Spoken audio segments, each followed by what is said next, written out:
वासुदेव। ओम नमो भगवते वासुदेवाय। ओम अज्ञानतिमिरनादस्य ज्ञानाञ्जनशलाकया चक्षुरुन्मिलितं येन तस्मै श्रीगुरुवे नमः। श्रीचैतन्यमनोभीष्टं स्थापितं येन भूतले स्वयं रूप कदा मह्यं ददाति स्वपदान्तिकं। वन्देऽहं श्रीगुरु श्रीयुतपदकमलम् श्रीगुरु वैष्णवांश श्रीरूपं साग्रजातां सहगना रघुनाथान्वितं सजीवं साद्वैतं सावधूतं परिजनसहिता कृष्णचैतन्यदेवं श्रीराधा कृष्णपादान् सहगना ललिता श्रीविशाखान्वितांश्च नमो विष्णुपादाय कृष्णपृष्ठाय भूतले श्रीमते भक्तिवेदान्तस्वामिनिति नामिने नमस्ते सरस्वते देवे गौरवाणी प्रचारणे निर्विशेष शून्यवादी पाश्चात्य देश तारिणे नमो विष्णुपादाय कृष्णपृष्ठाय भूतले श्रीमते भक्ति सिद्धांत सरस्वती नामिने श्रीवार्षभानुवी देवी दायिता कृपाब्धये कृष्ण संबंध विज्ञान दायिने प्रभवे नमः। माधुर्य उज्ज्वला प्रेमाण्य श्रीरूपानुगा भक्तिदा गौर करुणा शक्ति विग्रहाय नमस्तुते। नमस्ते गौरवाणी श्रीमूर्ते दिन तारिणे रूपानुगा विरुद्ध अपसिद्धांत धानंत हरिणे नमो गौर किशोराय साक्षात् वैराग्य मूर्ते विप्रलम्ब रसाम्बोध पदाम्बुजाय ते नमः। नमो भक्ति विनोदाय सच्चिदानंद नामिने गौरशक्ति स्वरूपाय रूपानुगावराय ते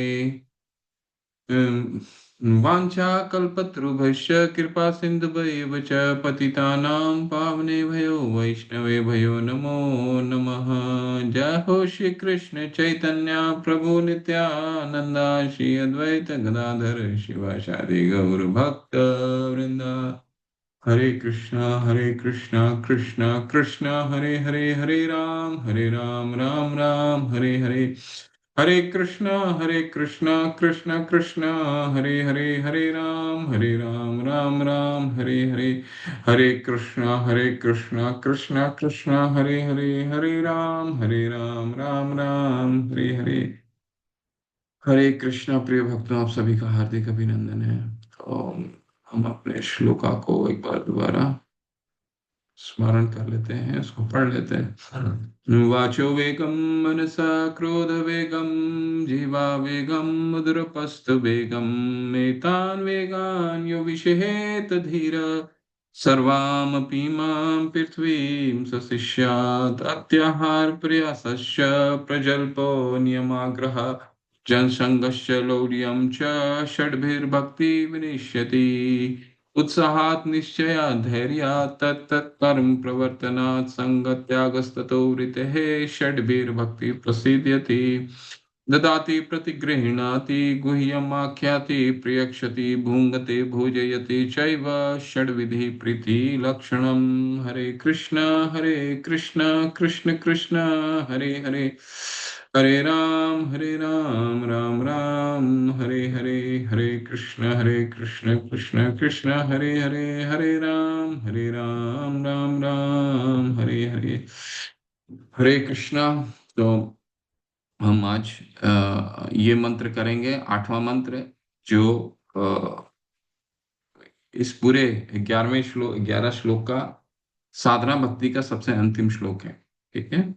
इसके बाद हम फिर अगले सत्र से हम भक्ति रसामृत सिंधु का अध्ययन करके आएंगे, योग को शुरू करेंगे। तो आप सबसे आप सभी लोग भक्ति रसामृत सिंधु को पढ़ के आएंगे। तो क्या है, श्री श्री राधा गोविंद की जय, शिला प्रभुपाद की जय। तो 1 से 7 तक वैदिक साधना भक्ति के बारे में रूप गोस्वामी पाद ने हमें इस ग्रंथ में बताया है। 8वां जो हम जिसका अध्ययन आज करने वाले हैं वह है रागानुगा भक्ति। ठीक है। और 9 और 11 जो है वो भाव भक्ति और प्रेम भक्ति। तो कई चीजें इसमें हो सकता है हमें समझ ना आए, इसीलिए 9, 10 और 11 हम बहुत विस्तार से पढ़ना, क्योंकि ये बहुत छोटे छोटे मंत्र हैं। ठीक है, इसको अगर हम पढ़ना चाहें तो तुरंत पढ़ लेंगे, लेकिन भाव समझ में नहीं आएगा जब तक हम फिलॉसफी इसको नहीं समझेंगे भक्ति रसामृत सिंधु में।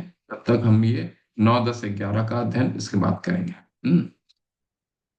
तो श्लोक 8, अभ्यास सहज भक्ति में सेवा है, याना रागानुगा भक्ति। अभी तक जो हमने किया है 1 से लेकर के 7 तक, वो क्या, किस लिए किया है? साधना भक्ति का मुख्य उद्देश्य क्या होता है? वैदिक भक्ति, साधना भक्ति में दो भक्ति होती हैं। वैदिक भक्ति, वैदिक मतलब जो नियमों का पालन करना है, ठीक है ना। उसमें अभी वैदिक भक्ति का जो परिभाषा है, उस परिभाषा में परिभाषा के अंतर आता है कि जो व्यवहारिक रूप से हम जिस भक्ति को करते हैं, ठीक है, सुबह अर्च विग्रह की सेवा करना, मंगलाचरण करना, चैंटिंग करना, ठीक है, ये सब सब वैदिक भक्ति के नियमों का पालन है। 4 निषेधों का पालन करना जो शिला प्रभुपाद ने हमें दे रखा है, ये सब वैदिक साधना भक्ति। इसका मुख्य उद्देश्य क्या हो या मुख्य उद्देश्य क्या होता है? मुख्य उद्देश्य ये होता है कि इसको करते करते हम एक ऐसे पड़ाव पे आए, एक ऐसे समय पे आए कि हमें भगवान से शक्ति होना शुरू हो। अभी भाव उत्पन्न नहीं हुआ, ठीक है, आसक्ति उत्पन्न हो गई। रागानुगा भक्त साधना भक्ति इसी को कहा जाता है, ठीक है।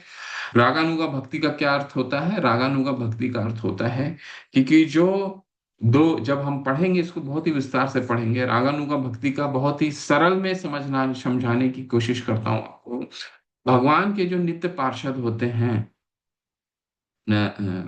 जो भगवान को प्रत्यक्ष रूप में उनकी सेवा करते हैं, ठीक है, 5 रसों में सेवा करते हैं, खासकर 4 रसों में से भगवान की 5 रसों में सेवा किस तरह से की जाती है? शांत रस हो गया, दास्य रस हो गया, साख्य, वात्सल्य और माधुर्य, ठीक है। शांत रस हो गए जो भगवान को पेड़ पेड़ हो गए, गाय हो गए, भगवान की बांसुरी हो गई, वो शांत रस में भगवान के भगवान की सेवा करते हैं। क्यों? हम भौतिक तुलना में भौतिक दृष्टिकोण से नहीं देख सकते, ये सब सब सब शाश्वत जीव तत्व हैं आध्यात्मिक जगत में, ये बांसुरी, ठीक है। तो ये सब भगवान को सेवा करते हैं शांत रस में। तो और बाकी के क्या रस हैं? बाकी के रस होते हैं दास्य रस, यानी कि भगवान को, स्वयं को भगवान का दास समझ करके उनकी सेवा करना। साख्य का क्या मतलब होता है? दास प्लस साख्य, ठीक है। तो भगवान के कई नित्य पार्षद होते हैं जो इन भाव में भगवान की सेवा करते हैं, ठीक है। हनुमान जी भगवान के दास के रूप में उनको सेवा करते थे। अर्जुन हो गए, फिर सुदामा हो गए, ठीक है, बाल सखा हो गए भगवान के। तो ये जितने गोपाएं हैं वो हो गए, ये सब क्या है? भगवान के सखा रूप में उनको सेवा करते थे। नंद महाराज हो गए, यशोदा माँ हो गई, देवकी हो गए, ये सब क्या? भगवान से माता पिता के रस में जुड़े हुए थे, वात्सल्य प्रेम में जुड़े हुए थे। और गोपियां ये के माधुर्य रस में भगवान से जुड़ी हुई, ठीक है। तो ये नित्य पार्षद थे। अब इन पार्षदों का अनुगमन करना को रागानुगम, डायरेक्ट नहीं, प्रत्यक्ष रूप से भगवान की सेवा हम नहीं कर सकते हैं। तो क्या करना है? जो राग, इनको जो भगवान के नित्य पार्षद होते हैं उनको रागात्मिका भक्त कहा जाता है, ठीक है। ठीक है, वो स्वयं एवं स्फूर्ति अदा। राग आत्मिका का मतलब होता है कि स्वयं भगवान का प्रेम उमड़ता है। लेकिन अगर इन भक्तों का अनुसरण कर करके हम भगवान तक पहुंचने का प्रयास करते हैं तो उसे हम रागानुगा भक्ति कहते हैं, साधना के बल पर पे, प्रैक्टिस, ठीक है। स्वयं एवं स्फूर्तियदा, इसमें अभी हमें स्वयं आत्मीयता नहीं आई हुई है, हमें कुछ कुछ काम करना पड़ेगा अपने, ठीक है। क्योंकि हम क्या है, अभी भौतिक से बहुत बद्ध हैं, हम बहुत कंडीशनड हैं। तो रागानुगा साधना भक्ति का क्या मतलब? इस श्लोक में श्री रूप गोस्वामी सभी सलाह का सार देते हैं, ठीक है। क्या सार है? 1 से 7 तक जो भी हमने पढ़ा है उसका समरी 8वां में है। क्यों हम कर रहे हैं 1 से 7? वाचो वेगम क्यों करना है? प्रत्याहार प्रयास क्यों करना है? फिर उत्साह निश्चयात क्यों करना है, ठीक है। उसके बाद फिर प्रीति पूर्वकम कैसे भक्तों के साथ ददाति प्रति गृहणाति सिद्धांत को क्यों पालन करना है, ठीक है। उत्तम भक्तों को उत्तम भक्तों को क्यों हमें कोई किसी भी तरह का वैष्णव अपराध नहीं करना, इन सबों सब को करने का सार मुख्य क्या है? सुन सार है कि आठवां जो श्लोक है इन सब का सार है। इसलिए इसको पढ़ना जरूरी है। कृष्ण के बारे में लगातार सुनने,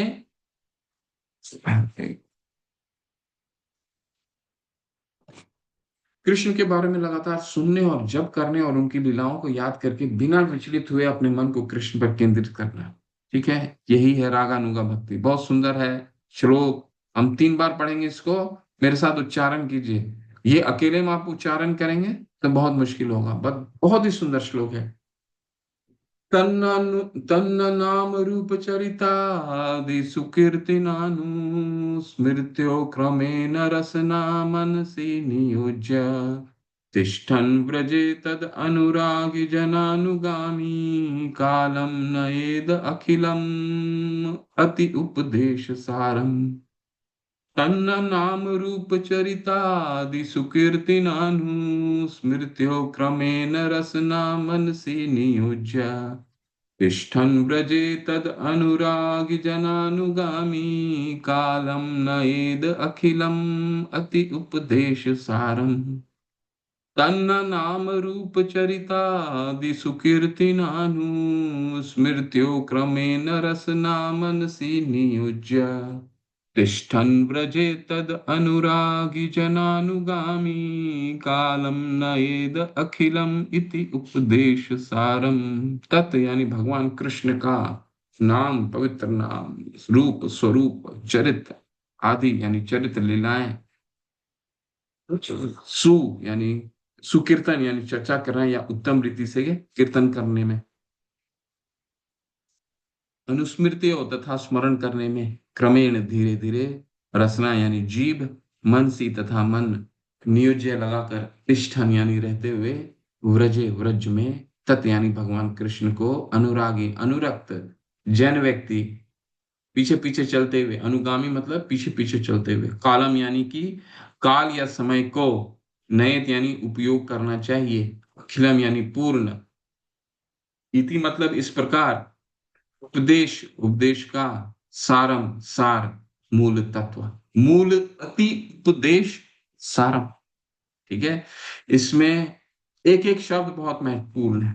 तन्न नाम रूप चरिता, भगवान का नाम, तन्न मतलब भगवान, नाम रूप चरिता, भगवान का नाम, भगवान का रूप, भगवान का चरित्र, ये सुकीर्ति नानु, उनका नाम रूप चरित का उनका चरित्र का सुकीर्ति नानु, यानी कि उनका कीर्तन करना। ठीक है, ना तन्न नाम रूप चरिता दि सुकीर्ति नानु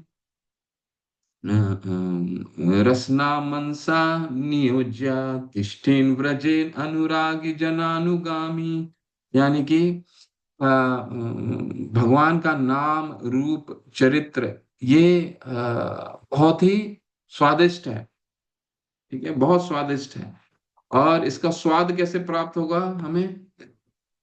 तन्नानुक्रमेण रसना मनसी नियोज्य, इसको हम अगर कीर्तन करते रहते हैं भगवान का नाम का, उनका रूप का, उनका चरित्र का, क्रमेण स्मृत्यो और स्मरण करते हैं, स्मृत्यो क्रमेण, स्मृत्यो उनका स्मरण करते हैं, क्रमेण, क्रमेण मतलब धीरे धीरे, तो उसमें हमें रसना मनसी नियोज्य, हमारे मन में रस का उत्पन्न होता है।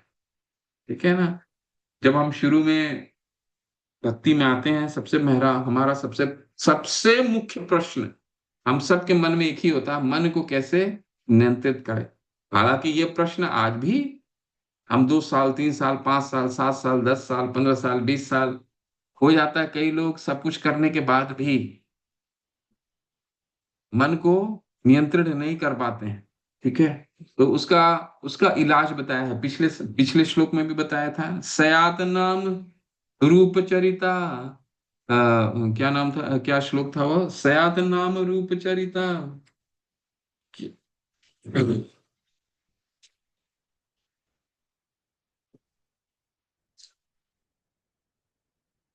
हाँ, सयात कृष्ण नाम चरिता सीतापि विद्या, हितोपन रसनस्य रोचिकानु।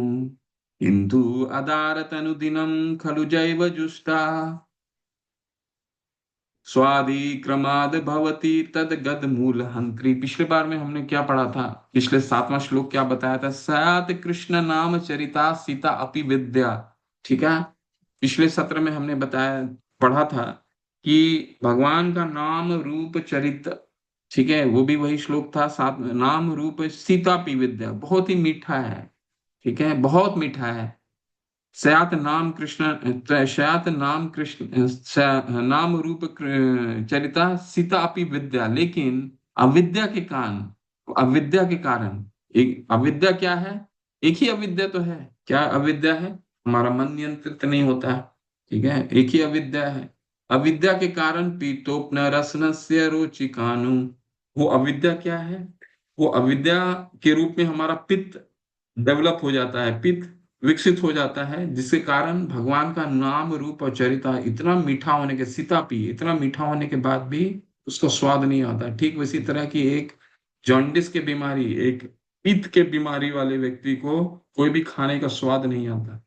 ठीक है, तो लेकिन उपाय क्या है? उपाय के रूप में रूप गोस्वामी पाद ने क्या बताया है? किंतु अदारत अनुदिनम खलु जैव जुष्टा। किंतु अदारत, इसको सावधानी पूर्वक, अदारत का मतलब है सावधानी पूर्वक, तो अदारत अनुदिनम, हर दिन, खलु जैव जुष्टा, यानी कि अगर किंतु, हालांकि अ,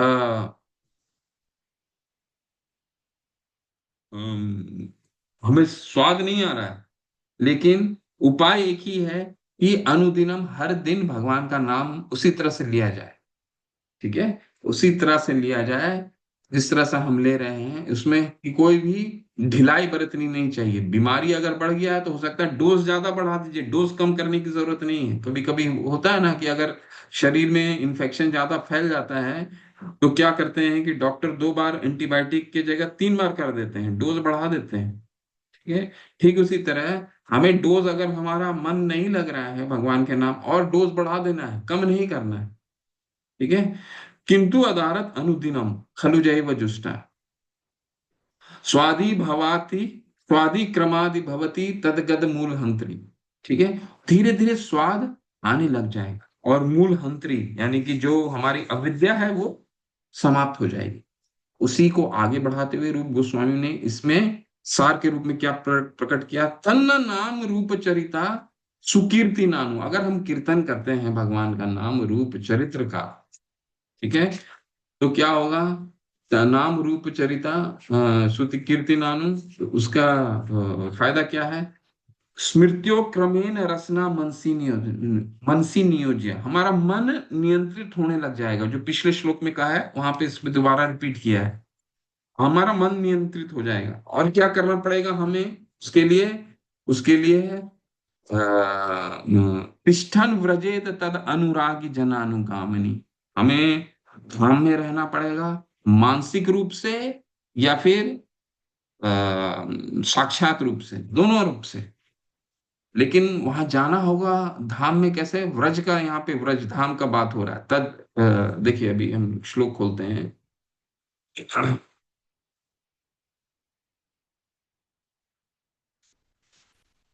हम्म, तिष्ठन व्रजे, तिष्ठन व्रजे मतलब कि हमें व्रज में रहना होगा। व्रज यानी वृंदावन।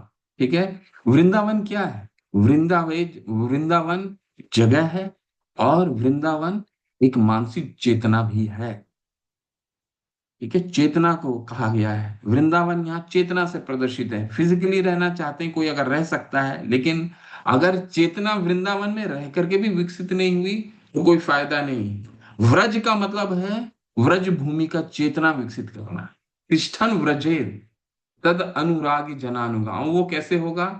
जो अनुरागी भक्त हैं भगवान के, तद अनुरागी जनानुगामी, उनका उनका क्या करना होगा? अनुगामी करना होगा, पीछे पीछे उनका अनुसरण करना होगा। हमने दूसरे श्लोक में, तीसरे श्लोक में पढ़ा था ना, तत्त कर्म प्रवर्तना। ठीक है, व्रज जो है, केवल धाम का वास करना का मतलब ये नहीं कि वहां चले गए और वहां प्रसाद खा करके चले आए। नहीं, व्रज का मतलब है व्रज की चेतना विकसित करना। और वो कैसे संभव है? तद अनुरागी जनानुगामी, जो वहां के अनुरागी भक्त हैं उनका अनुसरण करना, उनका अनुगामी करना। ठीक है। कालम नयेत अखिलम ति उपदेश सार, समय का सदुपयोग इसी को कहते हैं। ठीक है। यही सभी अति उपदेश सारम, सभी उपदेशों का सार यही है। कालम नयेत अखिलम, कालम मतलब समय का उपयोग, इसी को कहते हैं समय का उपयोग। ये नहीं कि, क्योंकि शास्त्रों में क्या कहा गया है, इसको पहले अनुवाद पढ़ लेते हैं, फिर हम एक एक शब्द में हम डिटेल में पढ़ेंगे। समस्त उपदेशों का सार यही है कि मनुष्य अपना पूरा समय 24 घंटे, ठीक है, कालम नयेत अखिलम अति उपदेश सारम। ठीक है। तो सभी समय समय पर बहुत बल देते हैं। शिला प्रभुपाद ऐसा क्यों, रूप गोस्वामी पाद क्यों बोले हैं? क्योंकि भगवान ने स्वयं कहा है कि मेरे जो भक्त हैं, जो मुझे भगवत गीता में कहते हैं कि जो मेरे भक्त हैं, जो मेरे ये समझ लेते हैं कि उनकी उत्पत्ति का कारण मैं हूं, हम सर्वस्व प्रभव। ठीक है। मेरे से सभी चीजें उत्पत्ति होती हैं और सभी वस्तुओं का उत्पत्ति का कारण में है। जो जो ये चीज समझ जाते हैं वो क्या करते हैं? सततम कीर्तन करते हैं, हमेशा कीर्तन करते हैं। ठीक है। तो वही, यही समय का सदुपयोग है। वो नहीं जो तत्कालीन में ज्यादातर लोग जीते हैं। ठीक है। केवल उम्र बढ़ाने से कोई फायदा नहीं है। भगवान के दिव्य नाम, दिव्य रूप, गुणों तथा नित्य लीलाओं का सुंदर ढंग से कीर्तन तथा स्मरण करने से लगाएं, जिससे उसकी जीभ तथा मन क्रमशः व्यस्त रहे। व्यस्त रखना है, बिजी रखना है। ठीक है ना। ये न किए न प्रकार है ना मन, कृष्ण मन मन निवेश, किसी न किसी तरह से भगवान में मन लगाने को ही कीर्तन का मतलब हो गया। भगवान का नाम का जप करना, भगवान के शास्त्रों का अध्ययन करना, सब आ जाता है कीर्तन। ठीक है। इस तरह से व्रज यानी कि गोलोक वृंदावन धाम में निवास करना चाहिए। कैसा? मानसिक रूप से। और कोई अगर साक्षात रूप वहां से नहीं जा सकता तो क्या करना चाहिए? भक्तों के मार्गदर्शन में कृष्ण की सेवा करनी चाहिए। कृष्ण की सेवा ही व्रज की चेतना है। व्रज की चेतना का क्या मतलब है? भगवान का सेवा में भगवान का साक्षात्कार करना सेवा के माध्यम से, यही तो है। व्रज की क्या मानसिकता है? यही है। चेतना का क्या मतलब है? ये यहाँ पे चेतना का मतलब होता है, व्रज का मतलब है चेतना। मनुष्य को भगवान के उन प्रिय भक्तों का, पदचिन्हों का अनुगमन करना चाहिए जो उनके भक्ति में प्रगाढ़ता से अनुरक्त है, जो भगवान की भक्ति में लगे हैं। तत् अनुरागी जनानुगामी। ठीक है। तो ये है मुख्य सार, राग उत्पन्न करना। ऐसा ही हो सकता है। कैसे हो सकता है? हमेशा भगवान का नाम लेना, इससे मन हमारा व्यस्त रहेगा, कहीं और नहीं भटकेगा। ठीक है। चल आगे पढ़ते हैं। पिछले सभी निर्देशों का के पीछे उद्देश्य क्या है? पिछले जितने भी पढ़ा हमने, 1 से लेकर के 7 तक क्या क्या पढ़ा, पहला श्लोक में क्या पढ़ा? 6 वेगों को नियंत्रित करना। फिर क्या पढ़ा? 6 चीजें क्या नहीं करना। फिर क्या पढ़ा? 6 चीजें और क्या करना? उत्साहित रहना, निश्चय के साथ कार्य करना, धैर्य बताना, जनसंग को त्यागना। ठीक है। इसके बाद फिर क्या बताया कि प्रीति पूर्वकम, मतलब भक्तों के साथ कैसा हमारा व्यवहार होना चाहिए। इसके बाद फिर क्या बताया गया? इसके बाद फिर बताया गया कि 3 मुख्य भक्तों के साथ हमें किस तरह, किन भक्तों का संग करना चाहिए, किन को क्या व्यवहार होना चाहिए। ठीक है। कृष्णेति यस गिरितम मनसा दिए द्रियत दीक्षा चेत प्रणित भजन तमीशम। जो शुरू कनिष्ठ भक्त हैं उनका मानसिक रूप से उनको नमन करना चाहिए, उनको आदर करना चाहिए। जो मध्यम अधिकारी हैं, जो शास्त्रों में उनका दृढ़ता आ गया है, परंतु भक्त और अभक्त में भेद करते हैं, उनका क्या करना चाहिए? उनको दंडवत करना चाहिए, उनको उनकी वाणी को सुनना चाहिए। संग किसका करना चाहिए? संग केवल और केवल हमें उत्तम भक्तों का करना चाहिए। ठीक है। और इसके बाद फिर हम क्या पढ़ते हैं? फिर हम पढ़ते हैं कि उत्तम भक्त के साथ हमें किसी तरह का दृष्टि स्वभाव जनिते व पुष्य दोषे प्राकृत तत्वमय भक्त जनस्य पश्येत। ठीक है, गंगा भसाम न खलु बुध बुध फेन पंखे। ये हमने पढ़ा कि वो जो किसी भी तरह का हमें शारीरिक दोष, किसी तरह का दोष दृष्टि उत्तम भक्तों में नहीं करना चाहिए। ये वैष्णव अपराध है। ठीक है। और इसके बाद फिर हमने इसके बाद क्या पढ़ा? इसके बाद हमने सातवें श्लोक में क्या पढ़ा? सातवें श्लोक में हमने ये पढ़ा, इन सब के पीछे का उद्देश्य क्या है? मन को नियंत्रित करना। यही है साधना भक्ति का, वैदिक भक्ति का मुख्य उद्देश्य, मन को किसी तरह लगाना भगवान में। ये अर्च विग्रह की सेवा, इतने नियम क्यों है? कि मन हमारा संयोजित हो सके। मन को कैसे नियंत्रित करें? ठीक है। श्रवण श्रवण से पूर्णता तक के 5 चरण है। तो ये 5 चरण है। मन को कैसे प्रशिक्षित प्रशिक्षित क्यों करें और कैसे? ये बहुत सरल है। भगवान तक पहुंचने के लिए मन को ही तो नियंत्रित करना पड़ेगा। क्यों प्रशिक्षित करना है? मन तो हमारा भटका हुआ है ना। उस भक्त उसको करने के लिए क्या करना पड़ेगा? तन्ना नाम रूप चरिता सुकीर्ति नाम। भगवान का नाम रूप और चरित्र का कीर्तन करना पड़ेगा। ठीक है। ऐसे ही प्रशिक्षित करना पड़ेगा। और कैसे? अकेले में नहीं, अकेले नहीं हो सकता ये काम। तो किसका? तिष्ठेन व्रजेन तद अनुरागी जनानुगामी। जो अनुरागी भक्त हैं उनका अनुसरण करते हुए आगे बढ़ना। ठीक है। और शिल प्रभुपाद से सर्वोच्च व्रज तद अनुरागी कौन हो सकते हैं? ठीक है। तो हमें उनके शास्त्रों का अध्ययन करना, उनके तात्पर्यों को पढ़ना। तो हमें क्या होता है? शिला प्रभुपाद हमें ट्रेनिंग दे रहे हैं, प्रशिक्षित कर रहे हैं। ठीक है। और इस तरह से हम अपने मन को लगा सकते हैं। ओके, ये थोड़ा सा ग्रंथ पढ़ लेते हैं।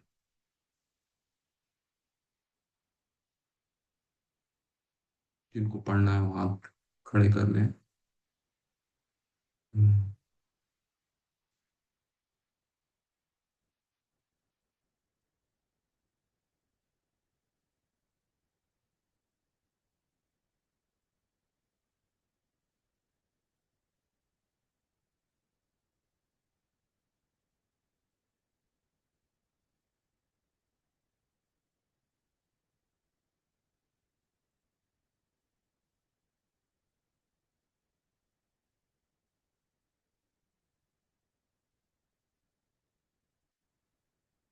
चलिए, दीप्ति, दीप्तिमती माता, हरी हरी हरे कृष्णा, दंडवत माता, अनम्यूट करके पढ़िए।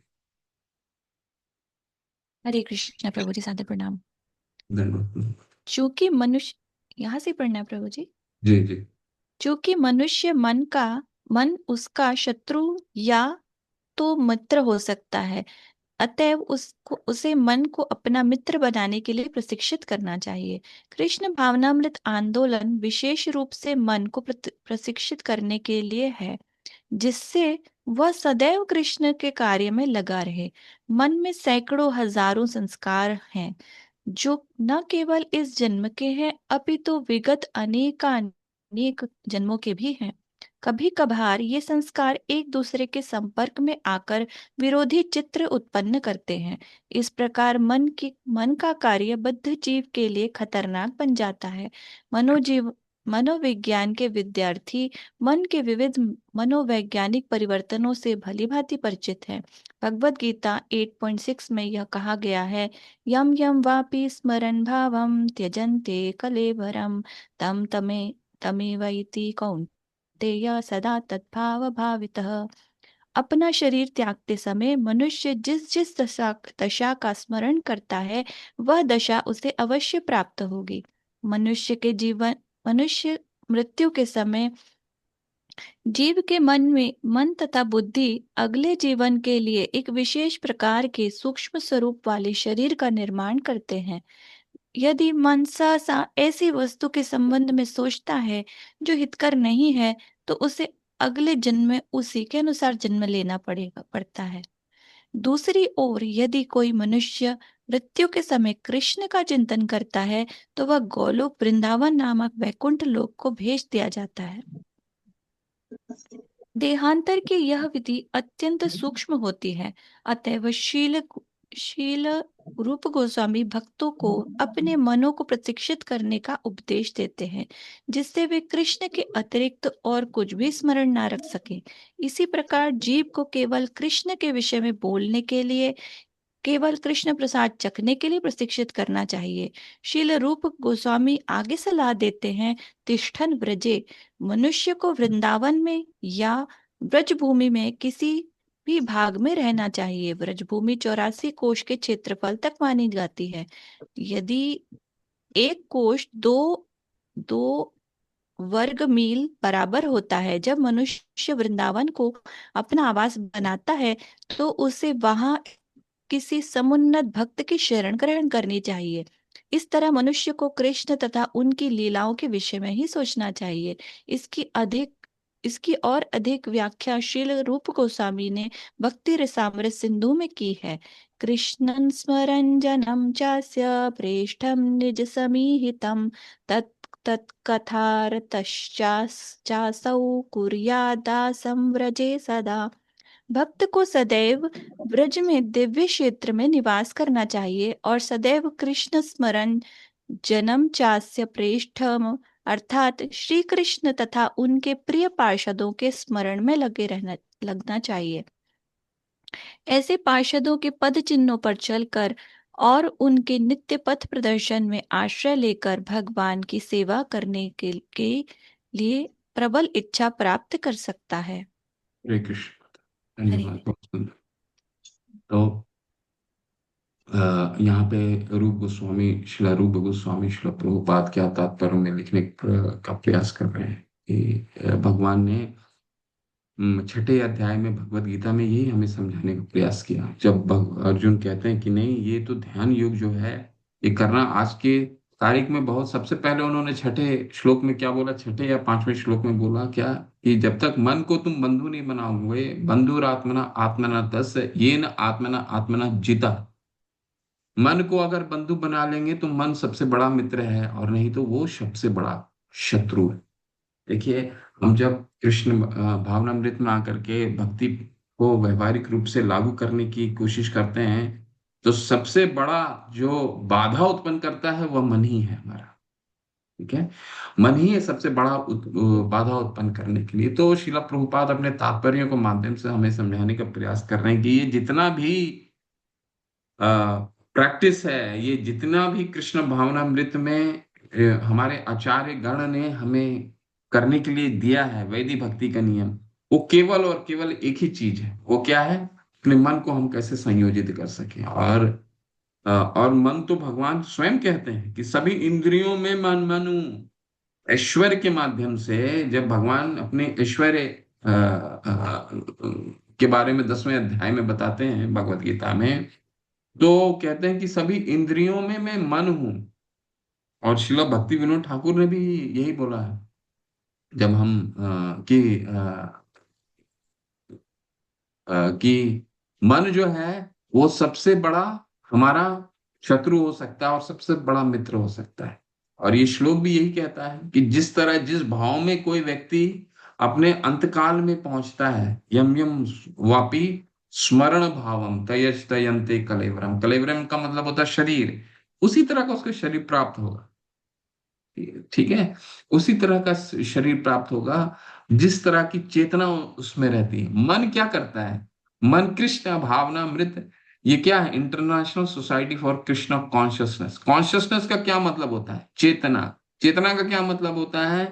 कि कॉन्शियसनेस का मतलब है कि हमारा मन किसी तरह लगा हुआ है। मन अगर कितना भी प्रयास करने के बाद हमारा मन नहीं है, तो हमारा प्रयास विफल है, कहीं ना कहीं हमसे त्रुटि हो रही है।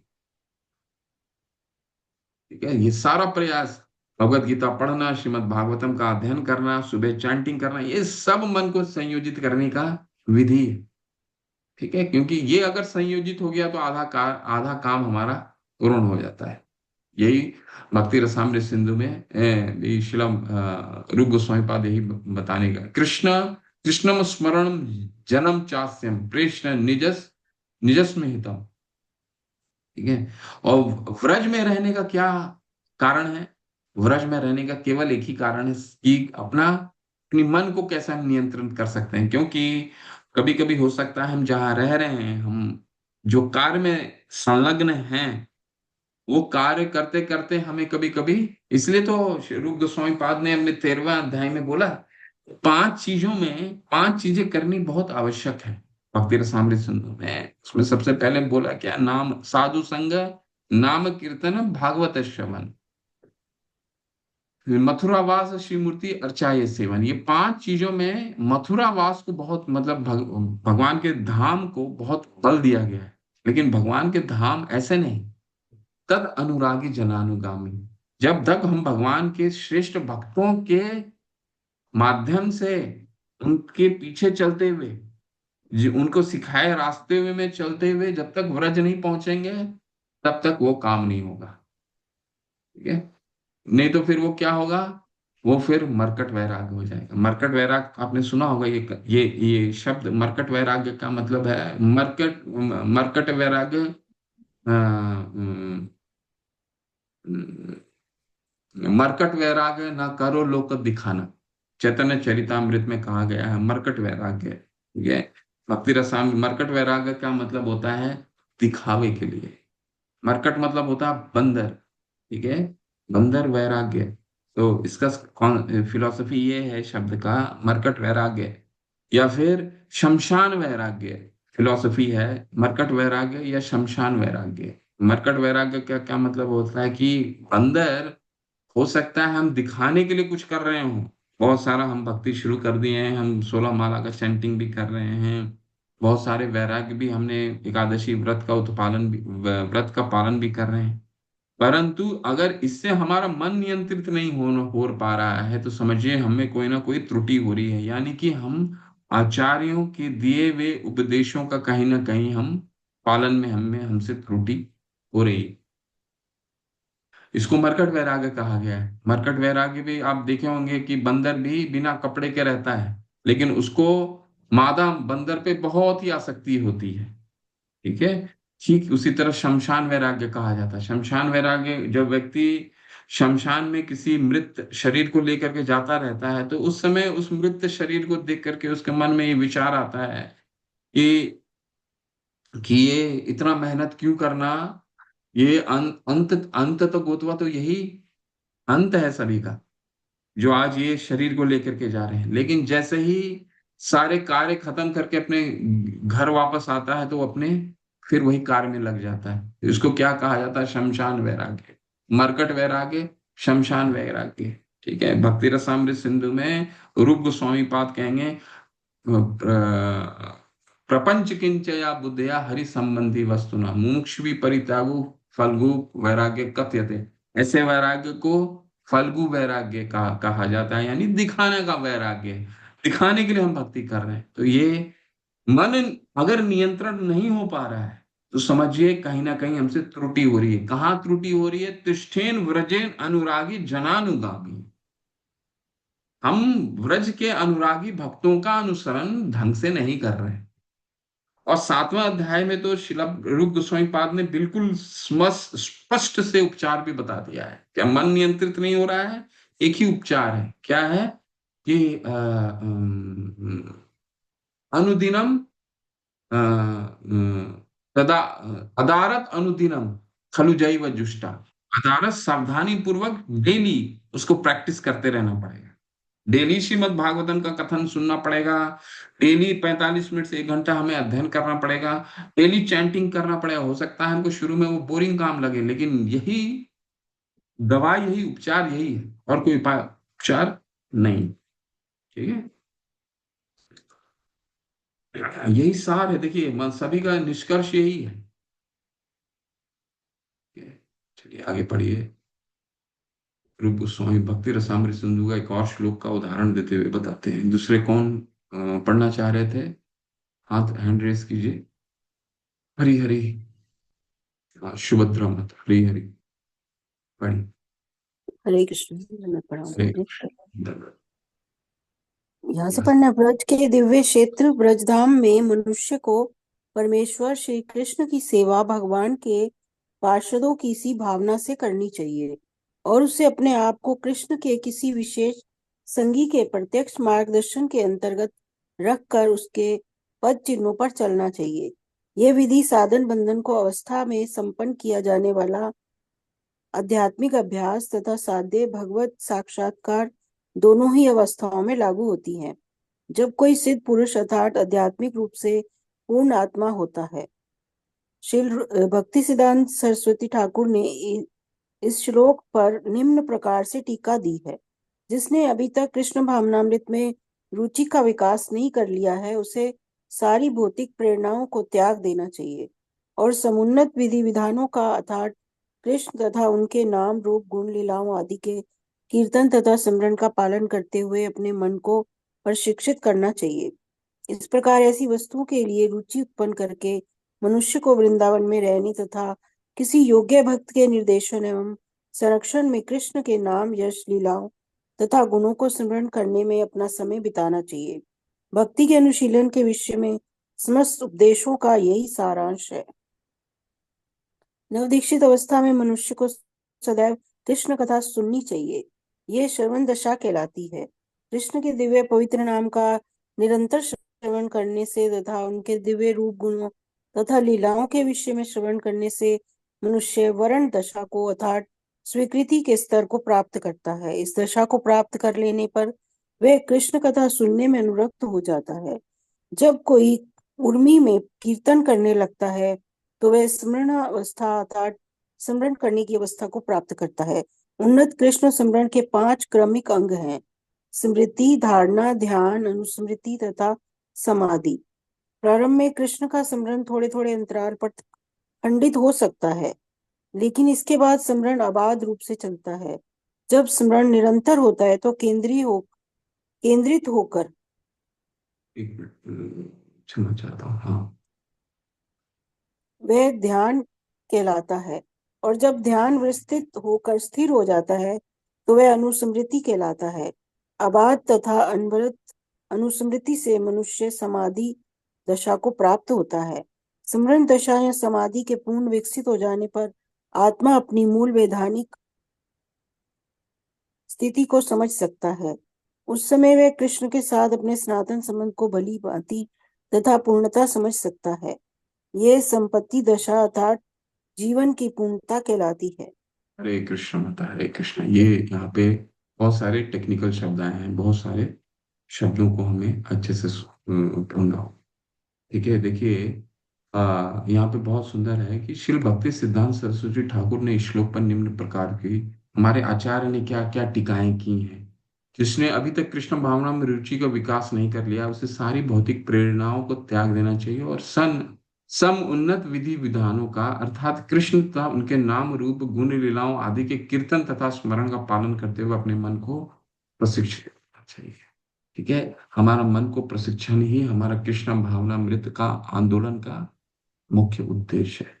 ठीक है, सभी आचार्यों का मुख्य उद्देश्य है, सबका एक ही वाणी से कार्य है। वो क्या है? मन को कैसे प्रशिक्षित करें। इस प्रकार ऐसी वस्तुओं के लिए रुचि उत्पन्न करके मनुष्य को वृंदावन में रहने और किसी योग्य भक्त के निर्देशन एवं संरक्षण में कृष्ण के नाम यश लीलाओं तथा गुणों का स्मरण करने में अपना समय बिताना चाहिए। भक्ति के अनुशीलन के विषय में समस्त उपदेशों का यही सार है। जो 8वां जो श्लोक है, सभी शास्त्रों का यही सार है। तन्ना नाम रूप चरिता सुकीर्ति नानु, भगवान का नाम रूप चरित का कीर्तन करना ही। और कैसे कीर्तन करना है कि तृष्ठेन व्रजे तद अनुरागी जनानुगामी। व्रज के जो धाम के अनुरागी भक्त हैं उनका अनुसरण करते हुए। ठीक है, और फिर देखिए श्रील प्रभुपाद आगे समझाने का प्रयास कर रहे हैं कि नव दीक्षित अवस्था में मनुष्य को सदैव कृष्ण की कथा सुननी चाहिए। नव दीक्षित भक्तों के लिए वैदिक भक्ति के नियमों का पालन बहुत अनिवार्य है, बहुत अनिवार्य है। हम जैसे भक्तों का जहाँ पे मन हमेशा भटकता रहता है, और जब जैसे हमारी कक्षा और खासकर मंदिर में नहीं रहते हैं, खासकर बाहर में जो लोग रहते हैं वो ज्यादा समय रजोगुण या तमोगुण में रहते हैं, चाहे भक्ति में भी क्यों ना हो। ऐसे ही नौकरी पे निकलते हैं, रजोगुण में आ जाता है वो व्यक्ति। उसके लिए बहुत ही ये श्लोक बहुत बढ़िया दवाई है। नव दीक्षित अवस्था में मनुष्य को सदैव कृष्ण कथा सुननी चाहिए। यह श्रवण दशा कहलाती है। ठीक है, अलग अलग दशाएं हैं।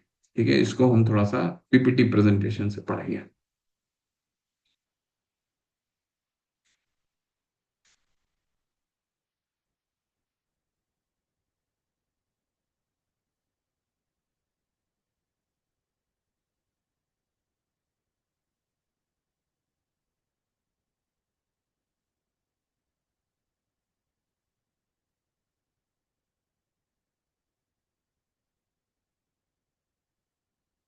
ये बहुत सुंदर है, पढ़ लीजिए। देखिए, मन को प्रशिक्षित क्यों करें। श्री सुखदेव गोस्वामी ने परीक्षित महाराज को उत्तर दिया, क्यों मन को प्रशिक्षित करना है। मेरे प्रिय राजा, आपने सही कहा है। हालांकि जानवरों को पकड़ने के बाद एक चालक शिकारी उन पर विश्वास नहीं करता, क्योंकि वे भाग सकते हैं। इसी तरह जो आध्यात्मिक जीवन में उन्नत हैं, वे मन में विश्वास नहीं रखते। वास्तव में वे मन हमेशा सतर्क रहते हैं और मन की क्रिया को देखते रहते हैं। ठीक है, तो शूरस्य दारा निशिता दुरत्य दुर्गम पता तस्तु कवि एक श्लोक है जिसमें कहा, दुरस्य धारा शूरस्य धारा निशिता दुरत्य दुर्गम जगत। यानी कि जिस मार्ग पे हम चल रहे हैं वो क्या है, वो चाकू की धार है ना, शूरस्य धारा निशिता दुरत्या दुर्गम जगत। ये उस वो एक चाकू की तेज चाकू की धार जैसे है, जैसे हाथ में लग जाने से वो हाथ हमारा कट सकता है। तो हम जिस मार्ग पे चल रहे हैं, हमारे आज के संदर्भ में आपने देखे होंगे कि मोबाइल से लेकर के, टीवी से लेकर के, समाचार पत्र से लेकर के, सब हमारे मन को आकर्षित करने के लिए बहुत सारे तरीके होते हैं। बहुत सारे तरीके हैं। ठीक है ना। तो इनसे कैसे बचे। शूरस्य धारा निशिता, हमारा शास्त्र कहता है ये चाकू की धार के बराबर है। जैसे हमारा भटकेगा वैसे ही हमारा हाथ कट जाएगा। शूरस्य धारा निशिता दुरत्य दुर्गम जगत कपल प्रतस्तो कवियो वदंती। यानी कि जो यहाँ पे कह रहे हैं, क्योंकि वे मार भाग सकते हैं, ठीक उसी तरह हमारा मन वो जानवर जानवर है। सुखदेव गोस्वामी कह रहे हैं कि जानवर को शिकारी पकड़ करके उसको अपने संरक्षण में रहता है ताकि वो भागे नहीं। ठीक वैसे ही हमको मन को पकड़ के रखना पड़ेगा। कैसे मन पकड़ में आएगा। ये न के न प्रकार न मन कृष्ण निवेश। हर समय कृष्ण को अपने मन को भगवान के नाम रूप चरित्र को सुनने में लगाना होगा। पिबंती ये भागवता आत्मनम सताम श्रवण पुटेश कथामृतम श्रवण पुटेशु समृतम।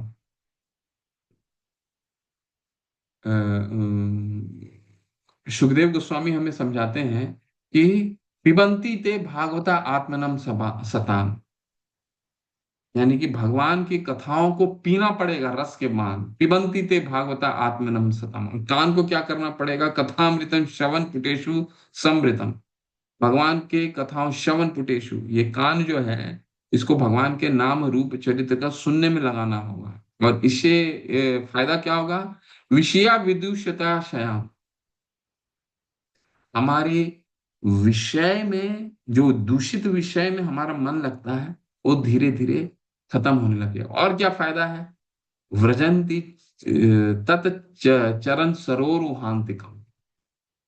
भक्ति रस श्रीमद् भागवतम में कहा गया है, व्रजंती, दो फायदे हैं इसके, इसको करने का दो फायदा है। क्या फायदा है, पहला तो विषया विदुषता शयाम। विषया जो हमारा, जो विषय में हमारा मन लगता है, दूषित मन लगता है, विदुषता शयाम, वो खत्म हो जाएगा। और दूसरा है व्रजंती तत् व्रजंती तत् चरण सरोरुहांतिकम। हमारा मन भगवान के चरण में एकाग्र हो जाएगा। सुनने का यही फायदा है। सभी विद्वानों ने अपने अपने मत दिए हैं। मन स्वभाव से बहुत बेचैन होता है, उससे दोस्ती नहीं करनी चाहिए। अगर हम मन में अपना पूरा भरोसा रखें तो यह हमें कभी भी धोखा दे सकता है। इसको नियंत्रण करके नियंत्रण करके रखना पड़ेगा। इसलिए मन की तपस्या को क्या कहा गया है, शिव भगवत गीता में क्या क्या कहते हैं, कि मन को हम जितना भूखा रखेंगे उतना हमारा आध्यात्मिक जीवन शक्तिशाली होगा, है ना। भगवान कृष्ण के मोहिनी रूप को देखकर भगवान शिव भी क्रोधित हो गए और सौबरी मुनि भी योग सिद्धि को परिपक्व अवस्था से नीचे गिर पड़े। तो हमारे पास बहुत शास्त्रों में, हालांकि ये जितने भी भक्त हैं भगवान के, भगवान शिव हो गए, ये सब सिर्फ ये सिखाने के लिए ये सब करते हैं, इनका पतन होता नहीं है। चाहे वो मोहिनी रूप में शिव जी का अगर हम पतन देखते हैं, ये तो हमें सिखाने के लिए करते हैं, ये तो भगवान के भक्त हैं, ठीक है। तो हमें सिखाने के लिए इतना उच्च आदर्श प्रस्तुत करते हैं। क्या वो ब्रह्म ब्रह्म विमोहन लीला हो गया, या शिव जी का मोहिनी रूप से पतन होना। तो ये मन को नियंत्रण करना बहुत ही, एक बदचलन महिला को प्रेमी बहुत आसानी से अपना साथ ले जाता है, ये श्रीमद् भागवतम में कहा गया है। और कभी कभी ऐसा होता है कि उसकी प्रेमी उसके पति का हिंसक रूप से मार देते हैं।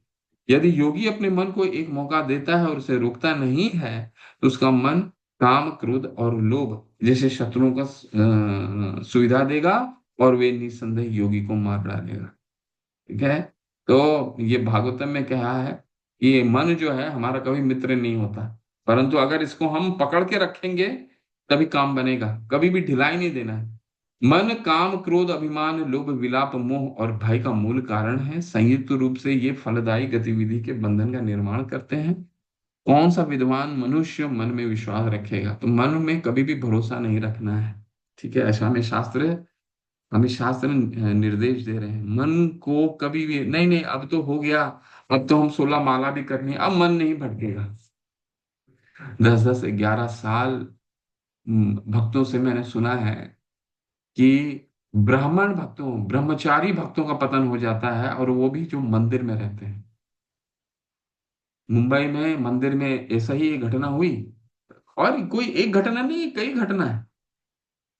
तो मन में कभी भी विश्वास नहीं रखना है। हमेरा हमेशा तिष्ठेन व्रज अनुरागी जनानुगामी, यही इलाज है। वैदिक भक्ति के नियमों और विनियमों के प्रति दायित्व की भावना, ये हमारे लिए अच्छा है, ठीक है।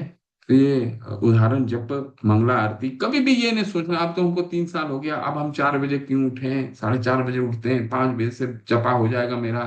हो सकता है,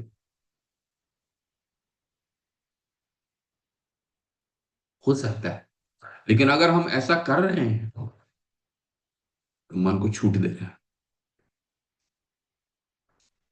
जो नियम बना चुके हैं उसको दृढ़ता से पालन करें, चाहे किसी भी स्तर में। यही हमारा नियम नियम रोजाना का होना चाहिए। साधना और असाध्य समान है आध्यात्मिक। देखिए, साध्य का मतलब होता है, साधना का मतलब होता है हम हमारी भौतिक आसक्ति है, और साध्य का मतलब होता है हम आध्यात्मिक स्तर में पहुंच चुके हैं। कोई अगर भक्त आध्यात्मिक स्तर में पहुंच गया होता है, उसको साध्य कहा जाता है। तो किसी भी अवस्था में कोई व्यक्ति हो, उसे ये नियमों से कभी भी भटकना नहीं चाहिए, नहीं तो मन को हम हम छूट दे रहे हैं। विश्वामित्र जैसे महान योगी हमारे इतिहास में एक उदाहरण के रूप में, ठीक है। तो इसकी ये इसका हम अभी हमने इसको पठन किया था। श्रवण और स्मरण की अवस्थाएं। श्रवण की क्या क्या है? पहला सब शिल प्रभुपाद ने क्या समझाया, ये चैतन्य चरितामृत से लिया गया है। श्रवण की पहली अवस्था को कहा जाता है श्रवण दास, यानी कि कृष्ण कथा सुनना, हमेशा सुनते रहना चाहिए। दूसरा क्या होता है? वर्ण दास, यानी कि वर्ण दास, स्मरण अवस्था, अनुस्मृति और स्मरण दास। इसको हम दोबारा, ये 5 चीजें हमें स्मरण रखना है। दोबारा हम पढ़ते हैं इसको, ये अवस्था क्या क्या कहा जाता है। देखिए, श्रवण दशा कहलाती है। श्रवण दशा का क्या मतलब है? यहाँ पे सलाह दी जाती है जितने भी नए भक्त हैं, हम जैसे भक्तों के लिए कृष्ण के दिव्य पवित्र नाम का निरंतर श्रवण करना से तथा उनके दिव्य रूप गुण तथा लीलाओं के विषय में श्रवण करने से मनुष्य वर्ण दशा को अर्थात स्वीकृति के स्तर को प्राप्त करता है। तो पहला स्तर क्या है? पहला स्तर है श्रवण दशा। श्रवण दशा में क्या होता है? जब भगवान की कथाओं को सुनना शुरू करते हैं। दूसरा दशा क्या होता है? जब सुनते सुनते फिलॉसफी पे हमें बिलीव होने लग जाता है, फिलॉसफी को हम मानने लग जाते हैं, समझ में आने लग जाता है। उसको क्या कहा जाता है? वर्ण दशा।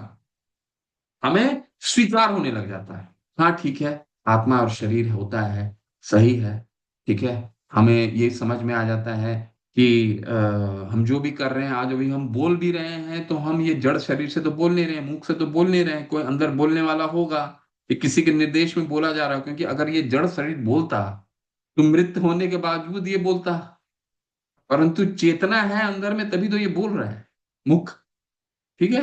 तो किसी ने किसी अंदर से किसी का निर्देश, भगवान ने आत्मा को बोला, आत्मा ने चेतना का माध्यम से हम बोल पा रहे हैं। तो ये तो हमें समझ में आ गया, स्वीकृति हो गई, शास्त्रीय फिलॉसफी समझ में आ गई। इसको वर्ण दशा कहा जाता है। तीसरा दशा क्या है? इस दशा को प्राप्त करने पर वह कृष्ण के कथा तथा सुनने में अनुरक्त हो जाता है। फिर मन लगने लग जाता है, सुबह का कथा सुनना, श्रीमद् भागवतम सुनना, ये सब मन लगने लग जाता है, ठीक है। एक बार फिलॉसफी हमने स्वीकार कर लिया, श्रवण दशा वर्ण दशा में, वर्ण दशा तक पहुंच गए तो हमें फिलॉसफी अच्छी लगने लग जाती है, सुनने लग जाते हैं। उसके बाद क्या होता है? तब कोई उर्मी में कीर्तन करने लगता है तो वो स्मरण अवस्था, अर्थात स्मरण करने की अवस्था को, उर्मी का क्या मतलब है? एकस्टसी। एकस्टसी, उर्मी का मतलब होता है आनंद। कौन सा आनंद? ब्लिसफुल, ब्लिस लगने लग जाता है, बहुत ही सुंदर, मन बहुत अच्छा लगने लग जाता है। और हमेशा फिर स्मरण अवस्था, तीसरा क्या अवस्था है? स्मरण अवस्था, यानी कि भगवान का फिर स्मरण बार बार होने लगता है, ठीक है। स्मरण अवस्था, ऐसा नहीं कि हमेशा हो रहा, पर हो रहा है। पहला है श्रवण दशा, सुनना शुरू करते हैं। दूसरा क्या है? वर्ण दशा, फिलॉसफी को हमने एक्सेप्ट कर लिया। तीसरा क्या है? स्मरण अवस्था, हमको अब मन लगने लग गया, अच्छा लगने लग गया, सुबह अच्छा लगता है कीर्तन करना, और भगवान का नाम का कभी कभी स्मरण आते रहता है, जाते रहता है, आते रहता है, जाते रहता है। उन्नत कृष्ण स्मरण के 5 भी, स्मरण का भी विभाग है, स्मरण के 5 विभाग हैं। जैसे ही हम तीसरे स्तर पे पहुंचे, पहला स्तर है श्रवण दशा, दूसरा स्तर है वर्ण दशा, तीसरा स्तर है स्मरण दशा। स्मरण के 5 अवस्थाएं कौन कौन है वो समझिए। स्मृति, धारणा, ध्यान, अनुस्मृति और समाधि। स्मृति का क्या मतलब हुआ? प्रारंभ में कृष्ण का स्मरण थोड़े थोड़े अंतराल पे खंडित हो सकता है, हमेशा रहता नहीं है। सुबह अभी पढ़ लिए तो रहा, इसके बाद फिर दूसरे काम पे निकल गए तो खत्म हो गए कृष्ण, मन से भी निकल गए, दिमाग से भी निकल गया। तो ये क्या है? सबसे पहला स्मरण का दशा है स्मृति, धारणा। लेकिन इसके बाद स्मरण अबाध रूप से चलता रहता है। थोड़ा सा और जब हमारा स्मरण शक्ति और अच्छा लगने लग गया तो क्या होता है? वो जो समय का अंतराल है वो बढ़ने लग जाता है। अभी आधे घंटे में भूल जाते हैं, जैसे अभी क्लास खत्म हुआ भूल गए, नौकरी पे जाना है, नौकरी पे जाना है तो तैयार होना पड़ेगा, शर्ट पैंट पहनना होगा, या फिर माताओं को प्रसादम की व्यवस्था करनी पड़ेगी। तो इसमें क्या है? हमने जो पढ़ा वो भूल गए। लेकिन ये सबसे पहली दशा है। दूसरी दशा क्या है? अबाध रूप से चलता रहता है, अबाध रूप से चलता रहता है। अरे अभी तो कक्षा खत्म हुआ, श्रील प्रभुपाद का मैं कुछ काम पे जा रहा हूँ ना, ठीक है, शर्ट पैंट पहन रहा हूँ, या फिर भोजन बनाने के लिए माताएं जा रही हैं, थोड़ा सा श्रील प्रभुपाद का लेक्चर लगा के सुनते हैं। तो अबाध रूप से चलता रहता और अंतराल बढ़ गया, ठीक है। और जब स्मरण स्मरण निरंतर होता है तो केंद्रित होकर वो ध्यान कहलाता है, ठीक है। मतलब जैसे जैसे ये सारे स्तर क्या हैं, जैसे जैसे स्तर जो भगवान का स्मरण का अंतराल है वो बढ़ता जा रहा है, वैसे वैसे ये दशाएं आगे बढ़ती जा रही है। इसके बाद क्या आता है? ध्यान आता है। ध्यान का मतलब और बढ़ गया, करीब करीब अब हमेशा आने लग गया। और जब ध्यान विस्तृत होकर स्थिर हो जाता है, विस्तृत होकर के स्थिर हो गया, स्थिर ध्यान और स्थिर हो गया, तो उससे क्या कहा जाता है? अनुस्मृति कहलाता है। इसका क्या मतलब हुआ? भगवान देखिए, इसको धारण कहा जाता है और ध्यान। धारण और ध्यान में क्या फर्क है? ये हमने कृष्ण का चिंतन किया, ठीक है, भगवान का चिंतन किया, एक डीटी को हमने देखा और पूरी डीटी हमें स्मरण है, तो उसे क्या कहा जाता है? उससे ये कहा ध्यान कहा जाता है, लेकिन धारणा कहा जाता है। लेकिन इसके बाद जब हम स्थिर हो जाता है, फिर एक एक चीज देखने लग जाते हैं, भगवान का एक एक अंग याद आ जाता आने लग जाता है। भगवान के आज डीटी हमने मायापुर का कीर्तन किया था, तो उनका आंख कैसा लगता था, उन्होंने कौन सा ड्रेस क्या पहना। आज मैं आप मेरे से पूछेंगे तो जो भी कीर्तन किए होंगे हम लोगों ने, किसी को भगवान का ड्रेस याद नहीं होगा। लेकिन अगर अनुस्मृति की अवस्था में आ जाता है तो उसको भगवान का ड्रेस का कलर वगैरह याद होने लग जाता है, मुख्यतः उसको समझ में आ, क्योंकि भगवान के एक एक अंग पे उसका ध्यान जाने लग जाता है। भगवान आज मोर पंख कैसे बनाए हुए थे, भगवान के आंख का कौन ये था, आज क्या भगवान के आंखों के नीचे किसी तरह का सजावट हुआ था या नहीं हुआ था, ये अनुस्मृति है। ठीक है। ध्यान क्या मतलब है? हाँ, आज मंगला आरती किया, आज पीले वस्त्र का कृष्ण ने पीले वस्त्र का पीले रंग का वस्त्र पहना हुआ था। परंतु वही ध्यान अगर हमें एक डिटेल में चला जाता है, आंखों में चला जाता है, तो उसे अनुस्मृति कहा जाता है। उबाद तथा अनवरत स्मृति से मनुष्य समाधि दशा को प्राप्त होता है, और इससे सबसे उच्च स्तर क्या है? समाधि दशा। ठीक है, समाधि दशा जो महात्माओं में पाए जाते हैं। चैतन्य महाप्रभु तो जगन्नाथपुरी धाम में ही उनको जब देखते थे वो मूर्छित हो जाते थे। ये महात्माओं का लक्षण है। हम में विकसित होना बहुत मुश्किल है। हम तो विग्रह को देखते हैं, हमें तो कुछ समझ ही नहीं आता, ध्यान से देख भी नहीं पाते। लेकिन ये महात्मा क्या है? समाधि स्तर में चले जाते हैं। ठीक है, ये समाधि दशा को प्राप्त होता है। ये सब स्मरण दशा का 5 भेद है। क्या क्या है? स्मृति। स्मृति का मतलब क्या है? आया गया, आया गया। धारणा का क्या मतलब है? अंतराल बढ़ गया, ध्यान और अंतराल बढ़ गया, अनुस्मृति डिटेल में चला गया, और समाधि मतलब कि वो भगवान के स्मृति अभी अनवरत हो गया है। स्मरण दशा तथा समाधि के पूर्ण विकसित होने पर आत्मा और अपनी मूल वैधानिक स्थिति को समझता है। इस स्थिति में आ करके आत्मा अपना मूल वैधानिक स्थिति को समझता है। हम जितना भी कोशिश कर लें, आत्मा और शरीर के भेद को समझना हमें समझना बहुत मुश्किल होगा जब तक इस स्तर में नहीं आते। कई लोगों को आपने देखा होगा, हम भक्ति रसामृत सिंधु में जाएंगे तो पढ़ेंगे इसको। कई लोगों को आपने देखा होगा कि मैं अभी परसों ही कल आपकी कक्षा इसलिए नहीं हो पाई क्योंकि कल मेरा ट्रेवल था, सुबह सुबह मेरी ट्रेन थी, तो परसों मैं पूरी धाम में था। तो कई लोगों को मैंने देखा, उतनी भीड़ होती है, भीड़ के बाद भी वो बाल गोपाल को दिखाने के लिए उनको लेकर के जाते हैं, क्योंकि वो समझते हैं कि उनका हो सकता है वो हो, ऐसा नहीं है। परंतु हम अपने टीटी के साथ हमारा क्या रिलेशन है, हमें क्या रस है, वो जब तक इस स्तर पे नहीं पहुंचते हैं तब तक ये रस स्वयं विकसित होता है। हम भगवान के साथ किस रस में जुड़ना चाहते हैं ये हम नहीं तय कर सकते जब तक इस दशा में नहीं पहुंचता है। स्मरण दशा तथा समाधि के पूर्ण विकसित होने पर आत्मा अपनी मूल वैधानिक स्थिति को समझता है। आत्मा का स्थिति वैधानिक क्या है? कि उनके साथ दासिका रस में जुड़ना है, वात्सल्य रस में जुड़ना है, ये तो समाधि स्तर पे पता चलता है। कनिष्ठ स्तर पे तो नहीं पता चलता, जहां स्मृति अबाध रूप से आती जाती रहती है, वहां पे नहीं होगा। वहां पे क्या होगा? वो अगर वो लेकर के जा रहा है भक्ति दिखाने को, तो वो मरकट वैराग्य हो गया। वो प्रप किंचित या बुद्धिया हरि संबंधी, मरकट वैराग्य नहीं, बंदर वाला वैराग्य नहीं होना चाहिए कि नग्न भी होना है, वैराग्य भी दिखा रहे हैं और वो दिखावे के लिए वो नहीं।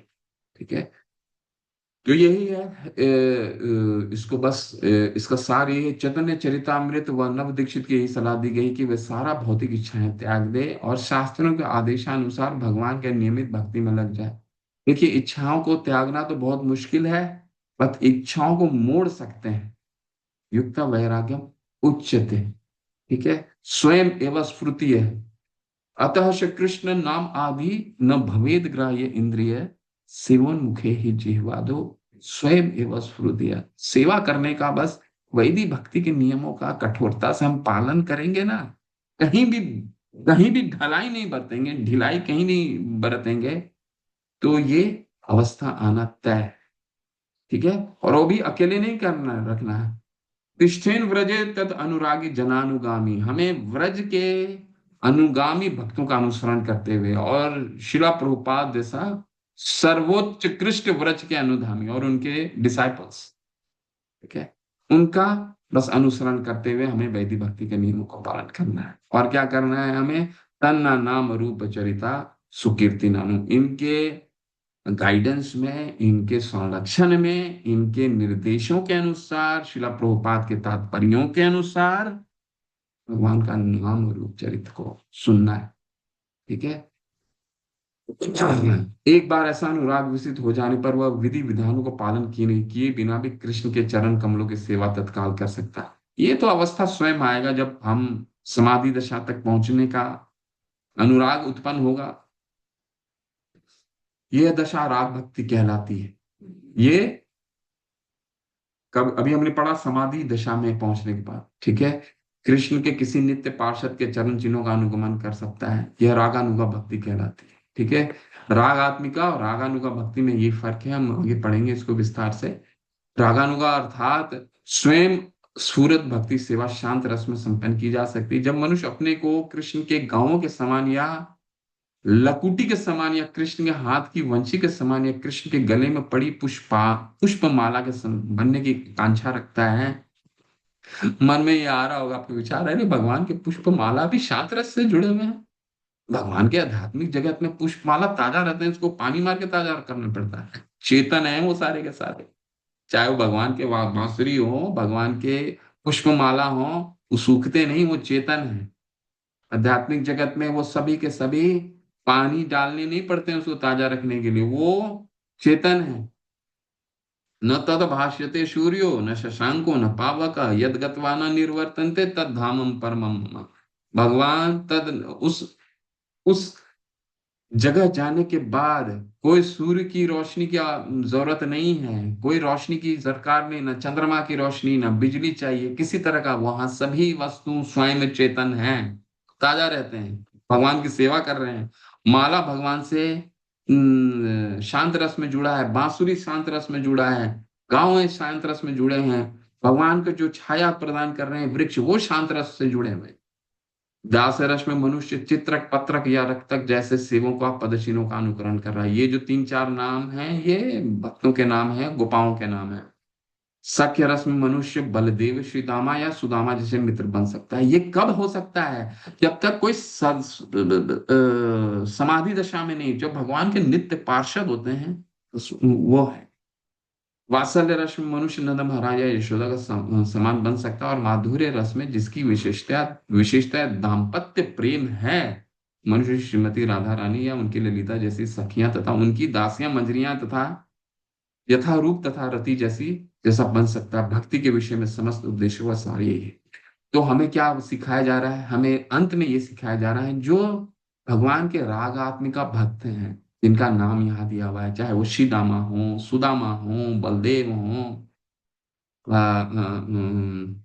नंद महाराज हो, गोपियां हो, ये भगवान के नित्य पार्षद हैं, यानी भगवान के रागात्मिका भक्त हैं। इनका अनुसरण करना रागानुगा भक्त कहा जाता है। रूपानुगा, इसलिए हमें क्या, रूप गोस्वामी क्या कर रहे हैं? इनके अनुयायी हैं, इनकी आराधना करते हैं, हमें वही सिखाते हैं।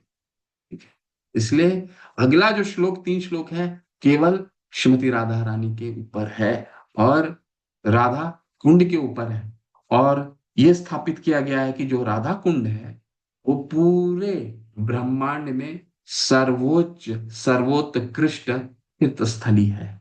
अब इसको हम आज के तारीख में पढ़ेंगे तो हमारा तो हृदय में इतना मल है कि हमें समझ नहीं आएगा, अरे जगन्नाथ धाम पूरी नहीं है क्या? अरे रामेश्वर धाम नहीं है? शास्त्र तो बता रहे हैं कि राधा कुंड है। और हमें शास्त्र का क्या निर्देशन है? तिष्ठेन व्रजेन तद अनुरागी जनानुगामी। जो हमें अनुरागी भक्त सिखा रहे हैं उनका अगर हम अनुसरण करेंगे तभी हम भक्ति मार्ग में आगे बढ़ेंगे। यही सार है उपदेशों का। हम अपनी बुद्धि से तो हम नहीं बढ़ पाएंगे। ठीक है। भक्ति के विषय में समस्त उपदेशों का यही सार है। जय श्रील प्रभुपाद, जय रूप गोस्वामी पाद की जय। तो यही है, 1 से लेकर के 8 तक का आपका संपन्न। अगले गुरुवार से भक्ति रसामृत सिंधु शुरू करेंगे। ठीक है।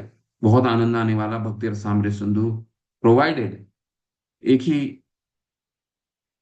एक ही उसका अगर आनंद लेना भक्ति रसामृत सिंधु, तो कृपया आप उस अध्याय को क्या, ठीक है, तभी आपको आनंद आएगा। क्योंकि रूप गोस्वामी पाद हमें भक्त बनाएंगे अभी भक्ति रसामृत सिंधु में। अभी तो उन्होंने बता दिया, निर्देश तो दे दिए, ये करना है ये करना है। अभी और डिटेल में कर बताएंगे। तो जब तक हम पढ़ेंगे नहीं, क्योंकि भक्ति Rasamrita Sindhu nectar of devotion हमारा विज्ञान है। और पूरे इस्कॉन में, गौड़ीय संप्रदाय में नहीं, इस्कॉन पूरे गौड़ीय संप्रदाय में उसको विज्ञान के रूप में देखा जाता है और उसका पालन किया जाता है। तो उसको पढ़े बिना अगर आके सुनेंगे तो उसको व्यवहारिक रूप में ढालना बहुत मुश्किल होगा। जय शिला प्रभुपाद, रूप गोस्वामी पाद की जय। हरे कृष्णा। किन्हीं का कोई प्रश्न है, कोई संशय है, पूछना चाहते हैं? 1-2 प्रश्न ही लूंगा, इसके बाद फिर आज का सेशन क्लोज करेंगे।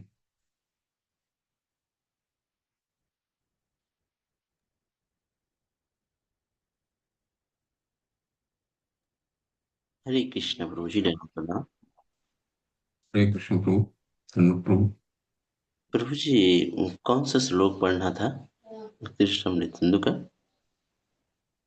पहला अध्याय पढ़ के आइए, प्रमुख सबसे प्रीफेस इंट्रोडक्टरी पढ़ के आइए, इंट्रोडक्शन पढ़ के आइएगा अगले गुरुवार। सबसे पहला आमुख जो है वो पढ़ के, इंट्रोडक्शन पढ़ के आइएगा। ठीक है, आमुख। जी, हरे कृष्ण। हरे कृष्ण।